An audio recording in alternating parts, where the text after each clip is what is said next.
मधुबन के बाबा,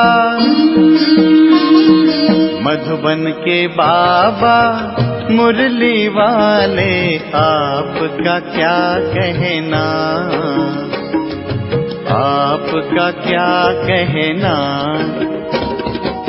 ओम शांति। आज 6 अप्रैल 2024 के साकार मधुर महावाक्य है। आज मीठे मीठे बाप दादा बोले, मीठे बच्चे, श्रीमत पर अच्छी सर्विस करने वालों को ही राजाई की प्राइज मिलती है। तुम बच्चे अभी बाप के मददगार बने हो, इसलिए तुम्हें बहुत बड़ी प्राइज मिलती है। बाबा कहते, मीठे बच्चे, श्रीमत पर अच्छी सर्विस करने वालों को ही राजाई की प्राइज मिलती है। तुम बच्चे अभी बाप के मददगार बने हो, इसलिए तुम्हें बहुत बड़ी प्राइज मिलती है। बाबा ने आज प्रश्न पूछा है कि बाप की ज्ञान डांस किन बच्चों के सम्मुख बहुत अच्छी होती है। तो उत्तर में बाबा कहते, जो ज्ञान के शौकीन हैं, जिन्हें योग का नशा है, उनके सामने बाप की ज्ञान डांस बहुत अच्छी होती है। नंबरवार स्टूडेंट हैं, परंतु यह वंडरफुल स्कूल है। कईयों में ज़रा भी ज्ञान नहीं है, सिर्फ भावना बैठी हुई है। उस भावना के आधार पर भी वर्षे के अधिकारी बन जाते हैं। ओम शांति। रूहानी बच्चों को रूहानी बाप समझाते हैं। इसको कहा जाता है रूहानी ज्ञान व स्पिरिचुअल नॉलेज। स्पिरिचुअल नॉलेज सिर्फ एक बाप में ही होती है और कोई भी मनुष्य मात्र में रूहानी नॉलेज होती ही नहीं। रूहानी नॉलेज देने वाला ही एक है, जिसको ज्ञान का सागर कहा जाता है। हर एक मनुष्य में अपनी अपनी खूबी होती है ना। तो बैरिस्टर बैरिस्टर है, डॉक्टर डॉक्टर है। हर एक की ड्यूटी पार्ट अलग अलग है। हर एक की आत्मा को अपना अपना पार्ट मिला हुआ है और अविनाशी पार्ट है। कितनी छोटी आत्मा है, वंडर है ना। तो गाते भी हैं कि चमकता है भ्रिकुटी के बीच एक अजब सितारा। तो यह भी गाया जाता है कि निराकार आत्मा का यह शरीर है तख्त, है बहुत छोटी सी बिंदी, और सब आत्माएं एक्टर्स हैं। एक जन्म के फीचर्स ना मिले दूसरे से, एक जन्म का पार्ट ना मिले दूसरे से। किसी को भी पता ही नहीं है कि हम पास्ट में क्या थे और फ्यूचर में क्या होंगे। यह बाप ही संगम पर बैठ समझाते हैं। सुबह को तुम बच्चे याद की यात्रा में बैठते हो तो उझाई हुई आत्मा प्रज्वलित होती रहती है, क्योंकि आत्मा में बहुत जंग लगी हुई है। बाप सोनार का भी काम करते हैं। पतित आत्माएं जिनमें खाद पड़ती है, उनको प्योर बनाते हैं। खाद पड़ती तो है ना। चांदी, तांबा, लोहा आदि नाम भी ऐसे हैं। गोल्डन एज, सिल्वर एज, सतो प्रधान, सतो, रजो, तमो, ये बातें और कोई भी मनुष्य गुरु नहीं समझाएंगे। एक सतगुरु ही समझाएंगे। सतगुरु का अकाल तख्त कहते हैं ना, तो उस सतगुरु को तख्त भी चाहिए। तो जैसे तुम आत्माओं को अपना अपना तख्त है, उनको भी तख्त लेना पड़ता है। कहते हैं, मैं कौन सा तख्त लेता हूँ, ये दुनिया में कोई को पता नहीं है। वह तो नीति नीति कहते आए हैं, हम नहीं जानते हैं। तुम बच्चे भी समझते हो कि पहले हम कुछ भी नहीं जानते थे। जो कुछ भी नहीं समझते हैं, उनको बेसमझ कहा जाता है। भारतवासी समझते हैं कि हम बहुत समझदार थे। विश्व का राज्य भाग्य हमारा था, अब बेसमझ बन पड़े हैं। बाप कहते हैं, तुम शास्त्र आदि भल कुछ भी पढ़े हो, ये सब अब भूल जाओ। सिर्फ एक बाप को याद करो। गृहस्थ व्यवहार में भी भल रहो। सन्यासियों के फॉलोअर्स भी अपने अपने घर में रहते हैं। कोई कोई सच्चे फॉलोअर्स होते हैं तो उनके साथ रहते हैं, बाकी कोई कहाँ रहते हैं। तो ये सब बातें बाप बैठ समझाते हैं। इसको कहा जाता है ज्ञान की डांस। योग तो है साइलेंस, ज्ञान की होती है डांस। योग में तो बिल्कुल शांत रहना होता है, डेड साइलेंस कहते हैं ना। तो 3 मिनट डेड साइलेंस, परंतु उसका भी अर्थ कोई जानते नहीं। सन्यासी शांति के लिए जंगल में जाते हैं, परंतु वहाँ थोड़ी शांति मिल सकती है। एक कहानी भी है कि रानी का हार गले में था, वो इधर उधर ढूंढ रही थी, है ना। तो बाबा कहते हैं ये मिसाल है शांति के लिए। तो बाप इस समय जो बातें समझाते हैं वह दृष्टांत फिर भक्ति मार्ग में चले जाते हैं। बाप इस समय पुरानी दुनिया को बदल नई दुनिया बनाते हैं, तमो प्रधान से सतो प्रधान बनाते हैं। ये तो तुम समझ सकते हो। बाकी ये दुनिया ही तमो प्रधान पतित है, क्योंकि सब विकारों से पैदा होते हैं। तो देवताएं तो विकार से पैदा नहीं होते, उनको कहा जाता है संपूर्ण निर्विकारी दुनिया, वाइसलेस वर्ल्ड अक्षर कहते हैं, परंतु उनका अर्थ नहीं समझते। तुम ही पूज्य सो पुजारी बने हो। बाबा के लिए कभी ऐसे नहीं कहा जाता, बाप कभी पुजारी बनते ही नहीं। मनुष्य तो कण कण में परमात्मा कह देते हैं। तब बाप कहते हैं भारत में जब जब ऐसी धर्म ग्लानि होती है तो वो लोग तो सिर्फ ऐसे ही कहते, ऐसे ही श्लोक पढ़ लेते हैं, अर्थ तो कुछ भी नहीं जानते। वो समझते हैं कि शरीर ही पतित बनता है, आत्मा नहीं बनती है। और बाप कहते हैं कि पहले आत्मा पतित बनी है, तब शरीर भी पतित बना है। सोने में ही खाद पड़ती है तो फिर जेवर भी ऐसा बनता है, परंतु वह सब है भक्ति मार्ग में। बाप समझाते हैं कि हर एक में आत्मा विराजमान है। कहा भी जाता है जीवात्मा, जीव परमात्मा नहीं कहा जाता, महान आत्मा कहा जाता है, महान परमात्मा नहीं कहा जाता। आत्मा ही भिन्न भिन्न शरीर लेते पाठ बजाती है। तो योग है बिल्कुल साइलेंस, और यह फिर है ज्ञान डांस। बाप की ज्ञान डांस भी उन्हों के आगे होगी जो शौकीन होंगे। बाप जानते हैं कि किसमें कितना ज्ञान है, कितना उनमें योग का भी नशा है। टीचर तो जानते होंगे ना, तो बाप भी जानते हैं कि कौन कौन अच्छे गुणवान बच्चे हैं। अच्छे अच्छे बच्चों का ही जहाँ तहाँ बुलावा होता है। बच्चों में भी नंबरवार है और प्रजा में भी नंबरवार पुरुषार्थ अनुसार ही बनती है। तो ये स्कूल अथवा पाठशाला है ना, तो पाठशाला में हमेशा नंबरवार बैठते हैं, समझ सकते हैं कि फलाना होशियार है, ये मीडियम है। यहाँ तो ये बेहद का क्लास है, इसमें किसी को नंबरवार बिठा नहीं सकते। बाबा जानते हैं कि हमारे सामने ये जो बैठे हुए हैं इनमें कुछ भी ज्ञान नहीं है, सिर्फ भावना है। बाकी तो न ज्ञान है न याद है। इतना निश्चय है कि ये बाबा है, इनसे हमको वर्षा लेना है। वर्षा तो सबको मिलना है, परंतु राजाई में तो नंबरवार पद है।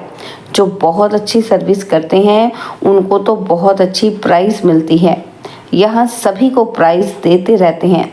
जो राय देते हैं, माथा मारते हैं, उनको प्राइज मिल जाती है। अभी तुम जानते हो विश्व में सच्ची शांति कैसे हो। बाप ने कहा है उनसे पूछो तो सही कि विश्व में शांति कब थी, कभी सुनी व देखी है? किस प्रकार की शांति मांगते हो? कभी थी? तुम प्रश्न पूछ सकते हो, क्योंकि तुम जानते हो। जो प्रश्न पूछे और खुद ना जानता हो तो उनको क्या कहेंगे? तुम अखबारों द्वारा पूछो कि किस प्रकार की शांति मांगते हो।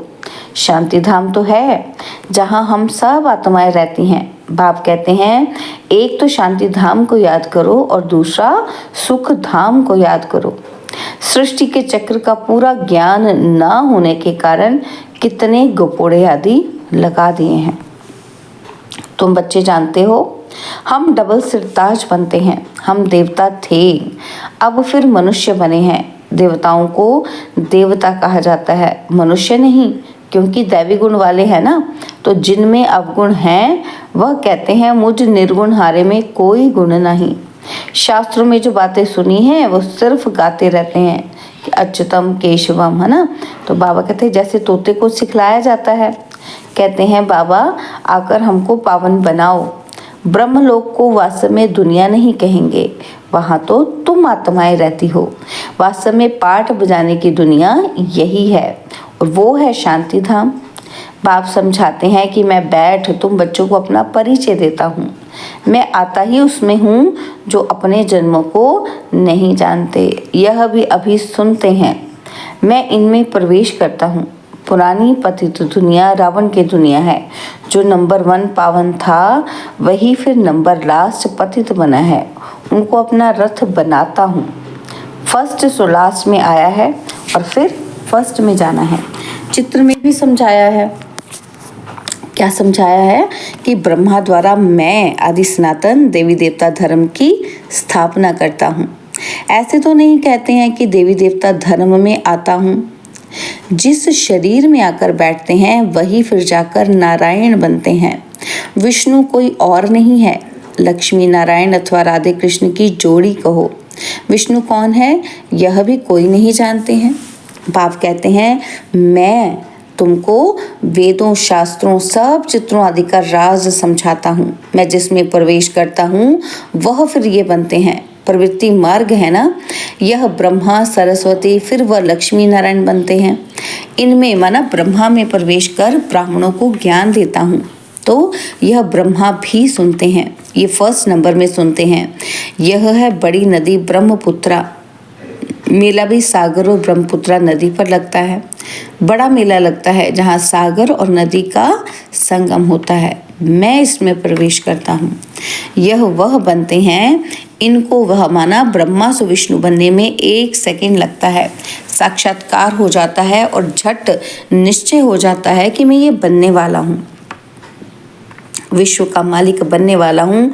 तो ये गदाई क्या करेंगे, सब छोड़ दिया।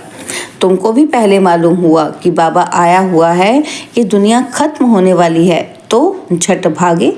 बाबा ने नहीं भगाया, हाँ भट्टी बननी थी, कहते हैं कृष्ण ने भगाया। अच्छा कृष्ण ने भगाया तो बटरानी बनाया ना। तो इस ज्ञान से विश्व के महाराजा महारानी बनते हो, ये तो अच्छा ही है। इसमें गाली खाने की दरकार नहीं।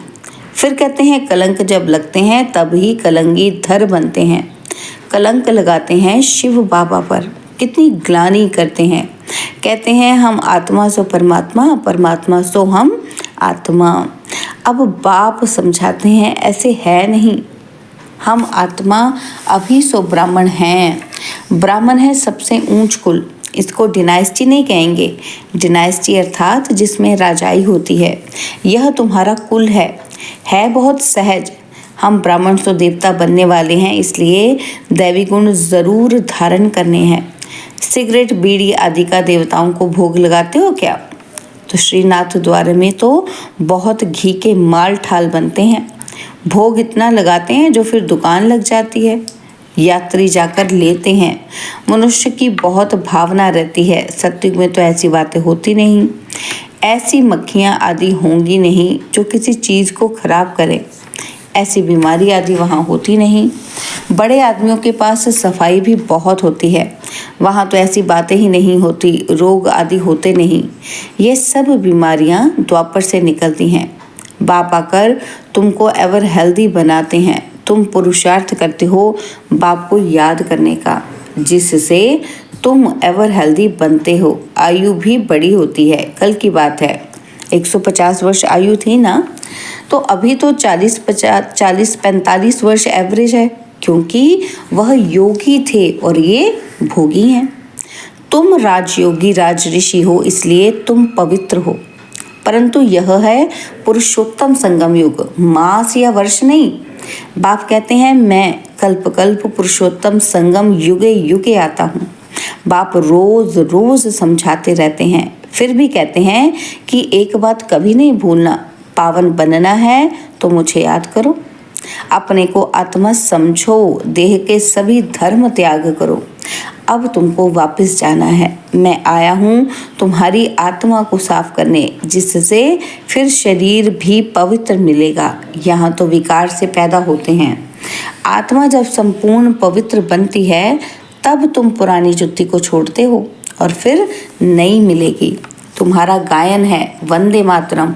तुम धरती को भी पवित्र बनाती हो। तुम माताएं स्वर्ग का द्वार खोलती हो, परंतु ये कोई नहीं जानता। अच्छा, मीठे मीठे सिकिलते बच्चों प्रति माता पिता बाप दादा का याद प्यार और गुड मॉर्निंग रूहानी बाप की रूहानी बच्चों को नमस्ते। हम रूहानी बच्चों की रूहानी बाप दादाजी को दिलवा जान सिकवा प्रेम से नमस्ते। ओम शांति। प्यारे बाबा, मीठे बाबा, मेरे बाबा, शुक्रिया बाबा, शुक्रिया बाबा, शुक्रिया। धारणा के लिए मुख्य सार है, पहला पॉइंट है, आत्मा रूपी ज्योति को प्रज्वलित करने के लिए सवेरे सवेरे याद की यात्रा में बैठना है। याद से ही जंग निकलेगी। आत्मा में जो खाद पड़ी है वह याद से निकाल सच्चा सोना बनना है। और सेकंड पॉइंट है, बाप से ऊंच पद की प्राइज लेने के लिए भावना के साथ साथ ज्ञानवान और गुणवान भी बनना है। सर्विस करके दिखाना है। वरदान है, चलन और चेहरे से पवित्रता के श्रृंगार की झलक दिखाने वाले श्रृंगारी मूर्त भव। चलन और चेहरे से पवित्रता के श्रृंगार की झलक दिखाने वाले श्रृंगारी मूर्ति भव। पवित्रता ब्राह्मण जीवन का श्रृंगार है। हर समय पवित्रता के श्रृंगार की अनुभूति चेहरे व चलन से औरों को हो। दृष्टि में, मुख में, हाथों में, पाँव में सदा पवित्रता का श्रृंगार प्रत्यक्ष हो। हर एक वर्णन करे कि इनके फीचर से पवित्रता दिखाई देती है। नयनों में पवित्रता की झलक है और मुख पर पवित्रता की मुस्कुराहट है और कोई बात उन्हें नजर न आए। इसको ही कहते हैं पवित्रता के श्रृंगार से श्रृंगारी हुई मूर्त। स्लोगन है, व्यर्थ संबंध संपर्क भी अकाउंट को खाली कर देता है, इसलिए व्यर्थ को समाप्त करो। व्यर्थ संबंध संपर्क भी अकाउंट को खाली कर देता है, इसलिए व्यर्थ को समाप्त करो। ओम शांति।